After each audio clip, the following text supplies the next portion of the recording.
அனைவருக்கும் காலை வணக்கம். லெட் மீ டேக் குட்டி ஸ்டோரி. வேற ஒன்றும் இல்லை. ஒரு ராஜா இருந்திருக்காப்புல. அவர் எப்பயுமே ஹாப்பியாக சந்தோஷமாக ஊரை நிர்வகிச்சுக்கிட்டு நாட்டை நிர்வகிச்சுக்கிட்டு இருந்திருக்காப்புல.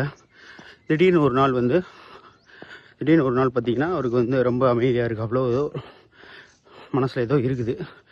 அதை மந்திரி பார்த்துட்டாப்புல. மந்திரி பார்த்துட்டு அரசர்கிட்ட போய் அதை கேட்க முடியாது. அது கேட்டால் தவறை எடுத்துக்குவாருன்னு சொல்லிட்டு என்ன ஏதுன்னு அரசர்கிட்ட போய் டைரெக்டாக கேட்க முடியாதுல்ல.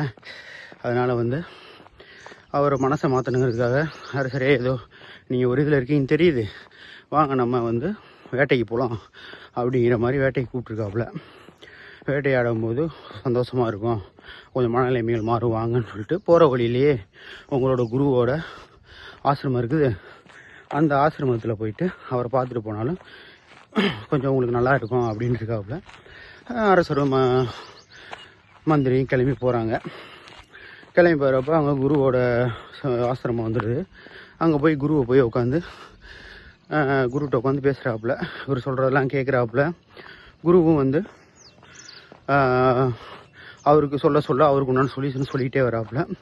எல்லாம் முடிஞ்சு ஒரு 5 நிமிஷம் கழிச்ச பிறகு இதை பற்றி நீங்கள் என்ன நினைக்கிறீங்க குருவே அப்படின்னு சொல்லி அவர்கிட்ட கேட்க, அவர் நான் ஒன்றும் சொல்கிறதுக்கு இல்லை அப்படின்னோடனே இவர் எந்திரிச்சு கிளம்புனார்.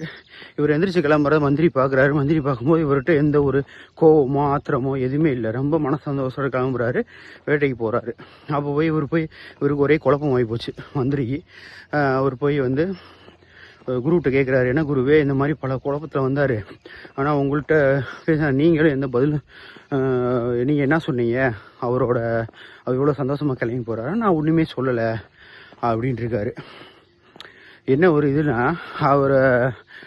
இவர் சொன்ன விஷயங்களை அவர் காது கொடுத்து வாங்கிட்டார். காது கொடுத்து வாங்கினோம்னே அவருக்கு பல பாரங்கள் குறைஞ்சிருச்சு. அதாவது நம்மள்கிட்ட இருக்க பிரச்சனைகளை இன்னொருத்தட்ட சொல்லும்போது அதை காது கொடுத்து கேட்டாவே ஒவ்வொருத்தவங்களுடைய மன கஷ்டம் பாரம் எல்லாமே குறைஞ்சிரும்.